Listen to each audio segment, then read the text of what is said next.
Hello and welcome.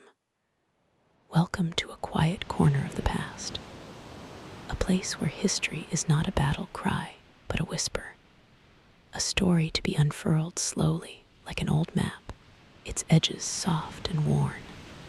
Tonight, we will not shout of glory. We will speak softly of reality. We are going to set sail on a journey into the deep, vast past. We are going to step aboard a ship, a pirate ship, and we are going to discover together why you and I, with our modern comforts and our modern minds, would not last a single day there. So let go of the day. Let go of the light. Find a comfortable position and let the darkness hold you. Listen to the sound of my voice as just another sound in the night. A wave on a shore, a breath of wind. Let us drift back through the centuries to a time of wood and wind and water, to a time of profound hardship, a hardship we can scarcely imagine from our world of soft beds and sure things. Close your eyes now. Let your breathing become slow and deep, in and out, in and out. With every breath out, you let go of a little more tension, a little more worry. You are safe. You are grounded. And from this place of safety, we can gently explore a world that was anything but. Imagine the first sense that would greet you. Before you even saw the ship, before you felt its deck beneath your feet. The smell. Can you imagine it? Let us try to conjure it, not to disturb you, but to appreciate the comfort you are in now. It is a smell that would strike you like a physical blow. A thick, complex, and utterly foul odor that carried for miles out to sea on the right wind. It was the smell of the ship itself, of a world unto itself, festering under a hot sun. First, the smell of tar. Thick, pungent, black tar. Used to caulk the seams between the wooden planks of the deck and the hull to keep the ocean out. It baked in the sun. Its smoky chemical sent a constant backdrop to everything. Then the smell of rot. Damp rot. The ship was made of wood, and wood, constantly assaulted by salt spray and seawater, would inevitably decay. It was a sweet, sickly, deeply unpleasant smell of things returning to the earth, even as they sailed upon the water and the bilgewater. Below the decks, in the very bottom of the ship, lay the bilge, a stagnant, sloshing pool of water that was a cocktail of everything foul. Seawater that had leaked in. The urine of perhaps 80 men who had nowhere else to go. The vomit of the seasick. The blood from slaughtered animals or wounded men. It all drained down into that dark, airless space, festering and fermenting in the heat. That smell, the essence of decay and human filth, would seep up through the deck boards, a ghost of stench that permeated every corner of the ship, every piece of cloth, every bite of food, the smell of unwashed humanity. 80 men, 100 men, crammed together for months, sometimes years on end. There were no baths, no showers. Fresh water was far too precious to be used for washing. It was kept for drinking, and even that was rationed strictly. So the men washed in seawater. And seawater, as you may know, does not clean. It leaves a crust of salt on the skin. It does not cut through grease or grime. So the sweat of months, the grime of manual labor, the grease from food. It all built up into a thick, palpable layer on every man's skin. Their clothes, woolen shirts, linen trousers, leather waistcoats were stiff with salt, stained with sweat and tar and blood. They wore them until they fell apart. The collective odor of that many unwashed bodies, living and sleeping and working in close quarters, would be overwhelming. A musky, animal, profoundly human smell. The smell of animals. Ships often carried livestock for fresh food. A few chickens in a coop, perhaps a pig or two penned up on the deck. They added their own distinct aromas to the mix.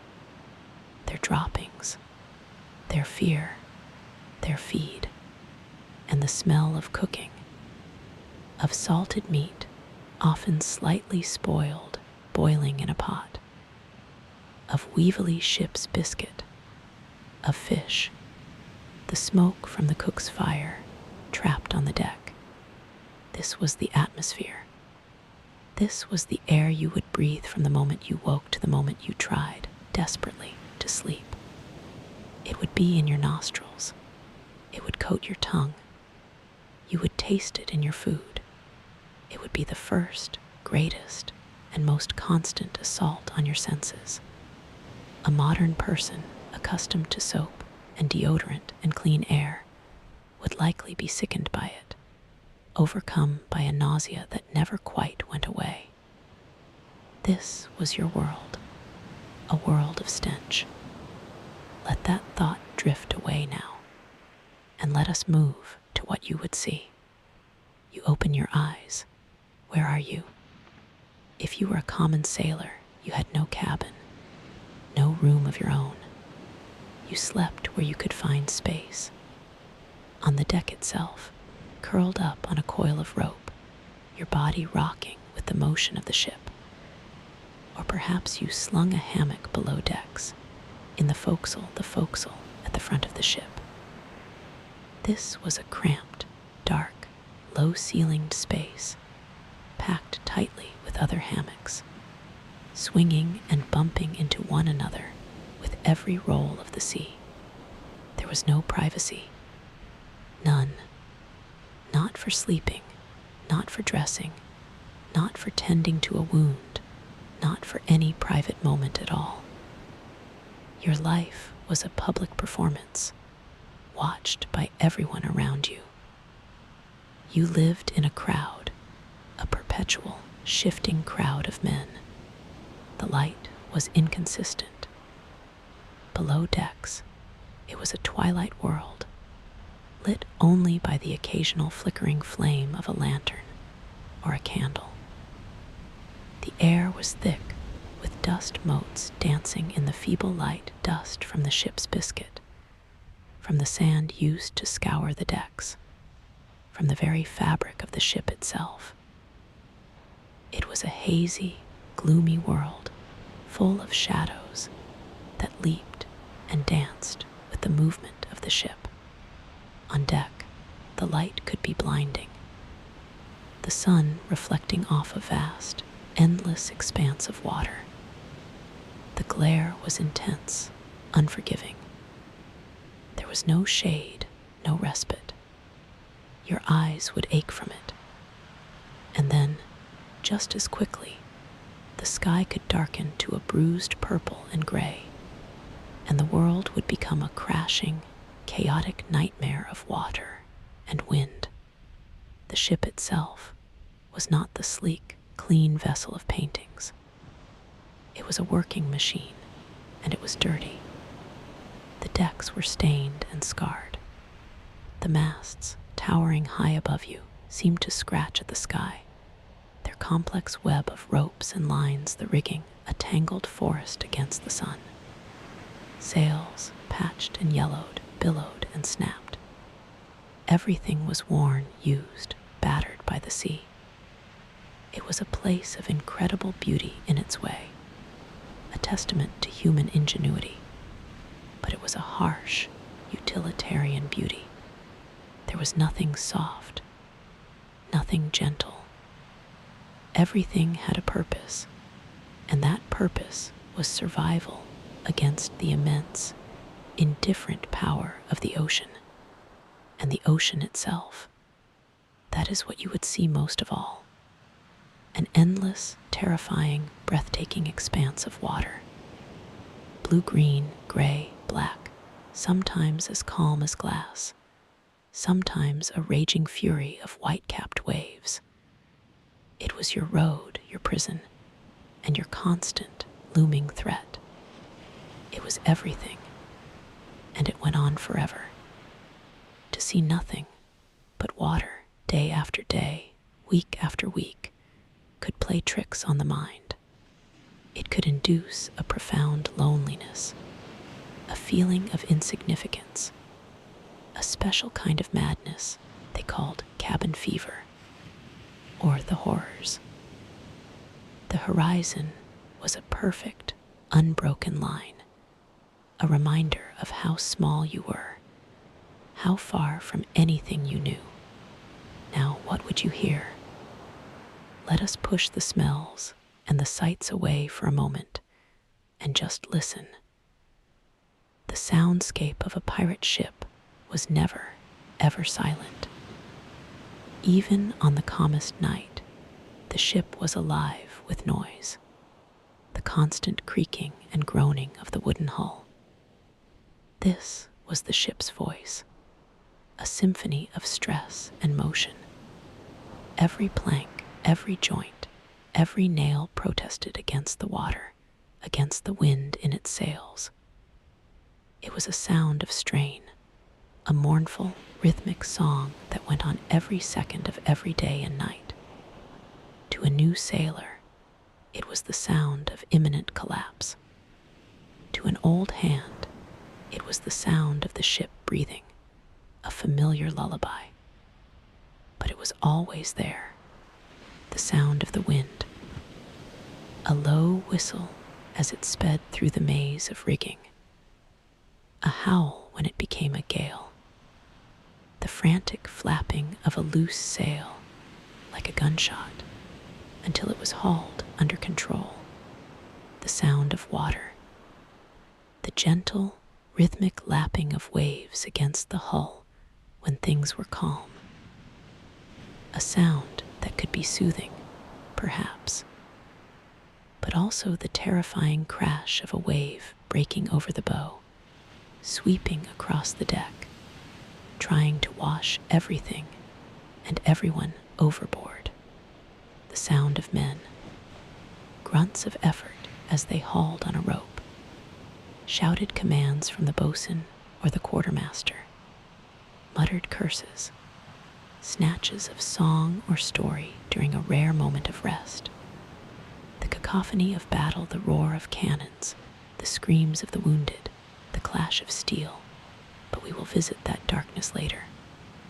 For now, just the mundane sounds of work, the scrape of a holy stone, a block of sandstone on the deck as men scrubbed it, the cluck of the chickens, the snort of the pig, and at night, when the work was done, the sounds of sleep, the snoring, the coughing, the murmuring of men caught in dreams, the rustle of a rat in the hold, the sound of the watch packing the deck, his footsteps a quiet, steady rhythm above your head.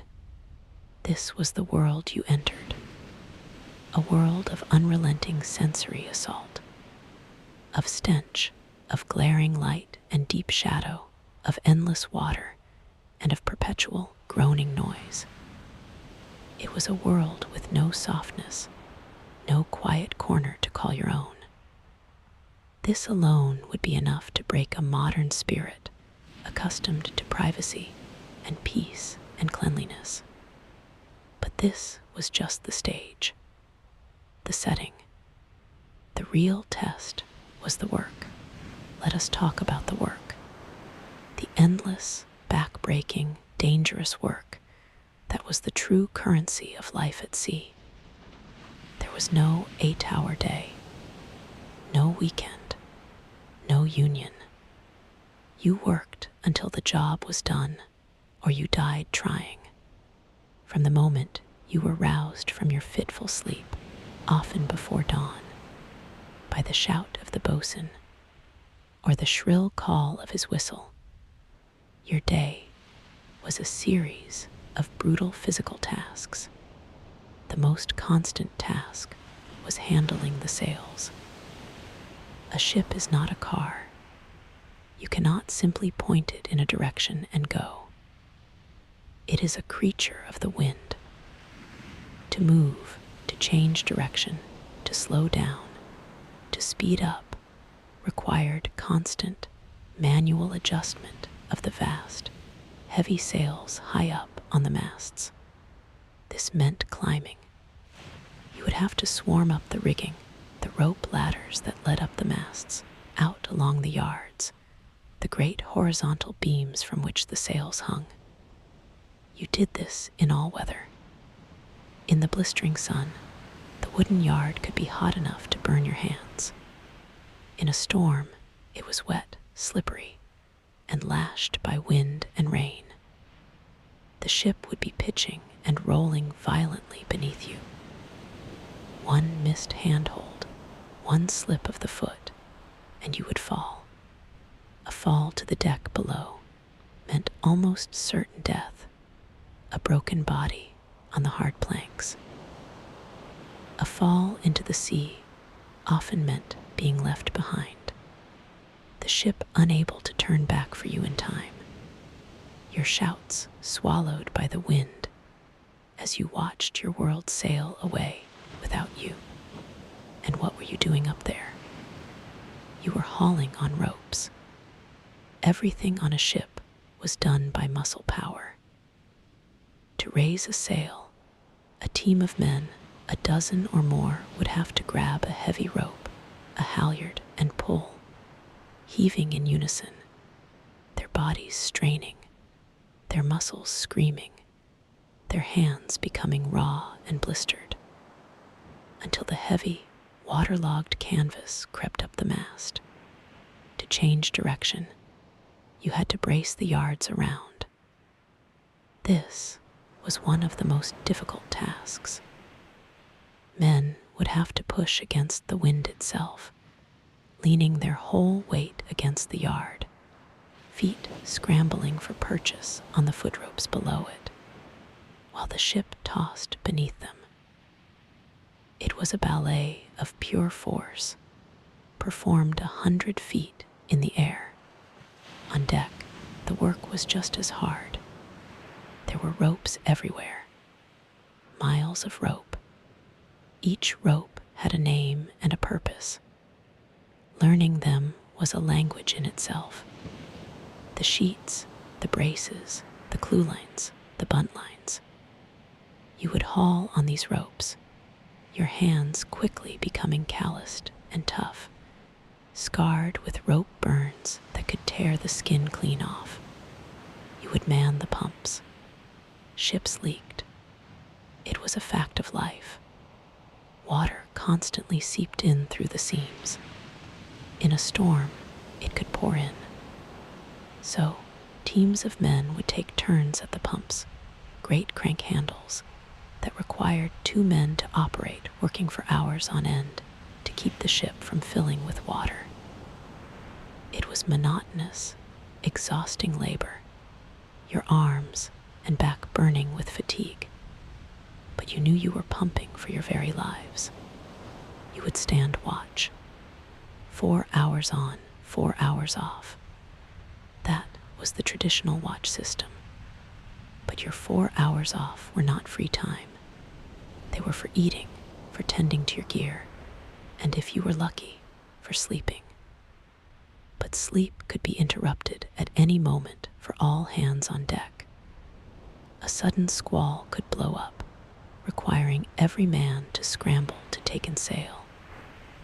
A sail could tear, needing immediate repair. There was no such thing as an uninterrupted rest. You would be given other duties. scrubbing the deck with sand and holystone on your hands and knees until the wood was pale and clean. This was done not for aesthetics, but to prevent rot, picking the weevils out of your ship's biscuit before you dared to eat it, helping the cook, sewing up a torn sail with a large, curved needle and heavy thread, a skill every sailor had to learn. There was always something to do. The work was not just hard, it was dangerous in ways we can barely conceive. Aside from falls from the rigging, there were ropes under immense tension. A rope could snap, and the loose end, called a widowmaker, could whip across the deck with enough force to take a man's head off or sever a limb.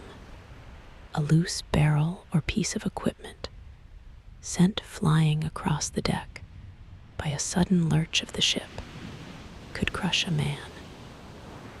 There were heavy pulleys, blocks, and tackles that could fail, sending heavy weights plummeting down. And then there were the tools, axes for cutting away damaged rigging, knives and cutlasses, all necessary, all deadly if handled wrong, or if the ship gave a sudden roll. This was the pace of life, a relentless cycle of exhausting labor, snatched moments of rest, and constant, low-level danger. Your body would be in a permanent state of ache. Your hands would be torn and calloused. You would be perpetually tired, your sleep shallow, and haunted by the knowledge that the boatswain's whistle could shriek at any moment, calling you back to the exhausting work. There were no breaks, no sick days. If you could work, you worked. If you were too ill or too injured to work, you didn't eat, or your share of the prize money was diminished. It was a world that valued strength and endurance above all else. A world where the weak did not last long. And what fueled this brutal labor? What kept this machine of muscle and will going? The food, or rather the lack of it. Let us speak of hunger. Let us speak of the slow, gnawing emptiness that was a constant companion to every man aboard. The diet of a sailor in the golden age of piracy was monotonous, barely nutritious, and often revolting. The cornerstone of it was ship's biscuit, also called hardtack. It was a simple flour and water biscuit, baked rock hard to last for months, even years, without spoiling. But it was never truly fresh. It became infested with weevils and maggots. Men would tap their biscuit on the table to try and knock the bugs out before eating it. Often, they would just close their eyes and eat it in the dark, preferring not to see what they were consuming. The biscuit was so hard it could break teeth.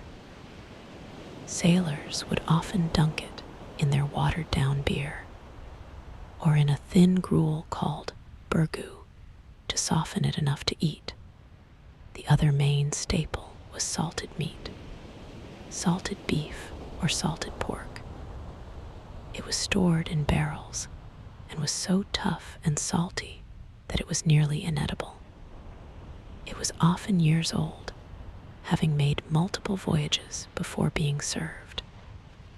Men gave it nicknames like salt horse, joking that it was probably horse or mule meat. To make it palatable, it had to be soaked in water and then boiled for hours in the large copper pot in the ship's galley. Even then, it was stringy, tasteless, and provided little real nourishment.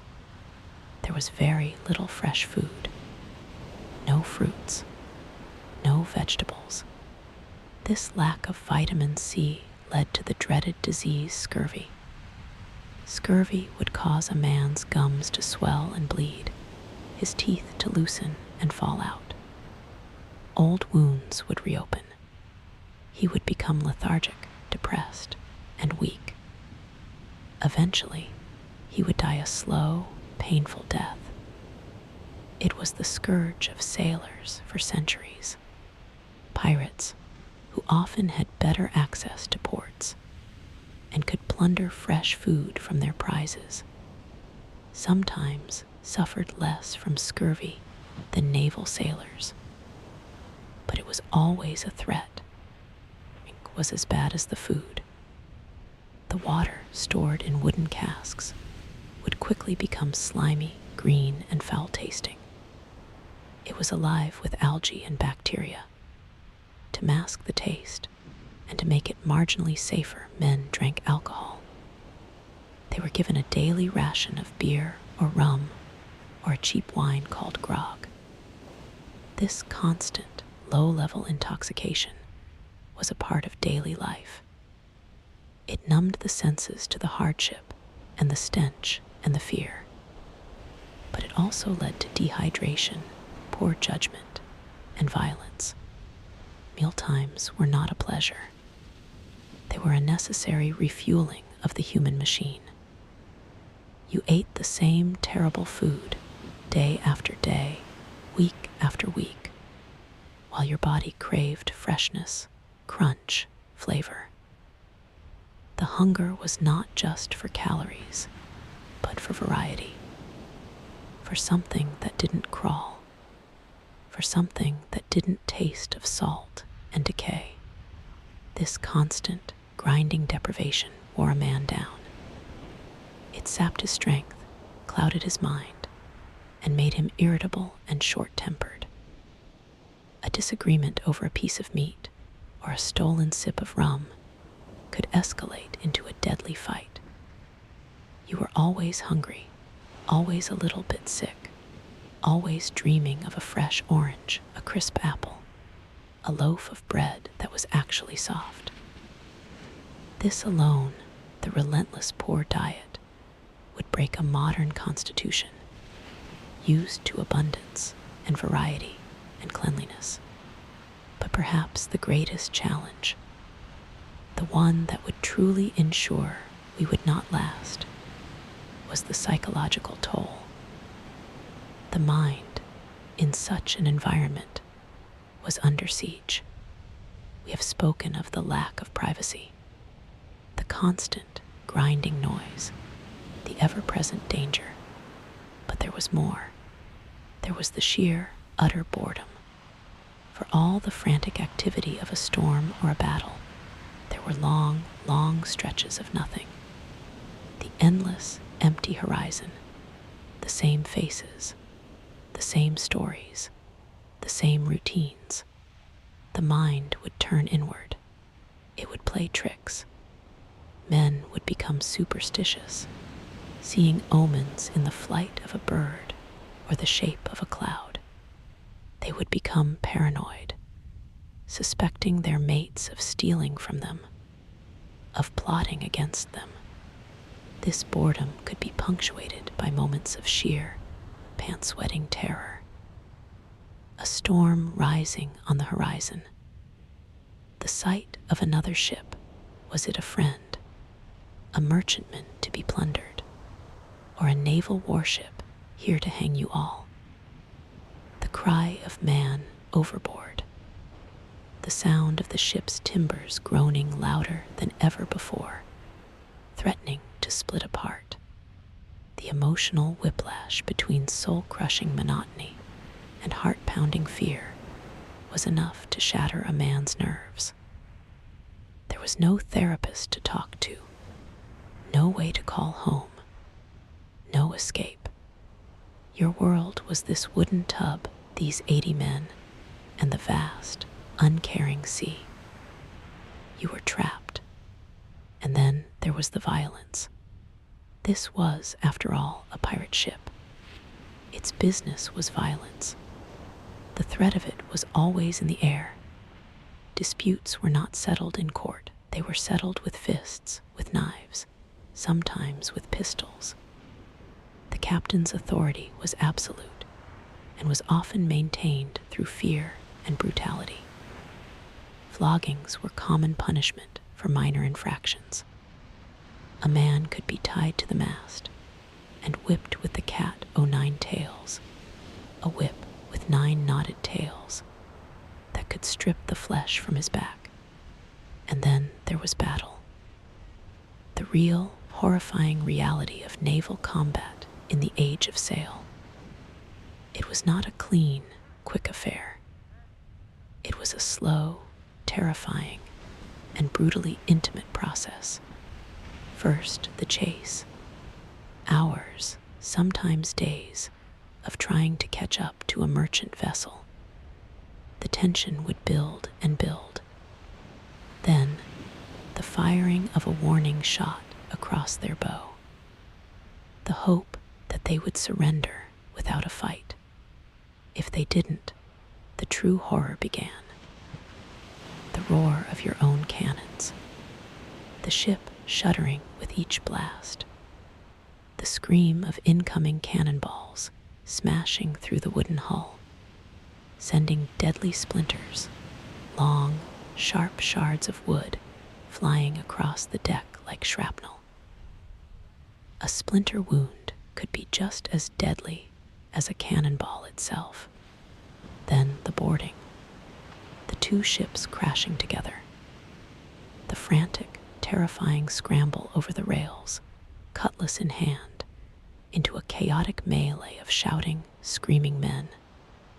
It was face-to-face, hand-to-hand killing. There was no distance. You saw the fear in your enemy's eyes. You felt the impact of your blade hitting bone and flesh. You slipped on the blood that now covered the decks.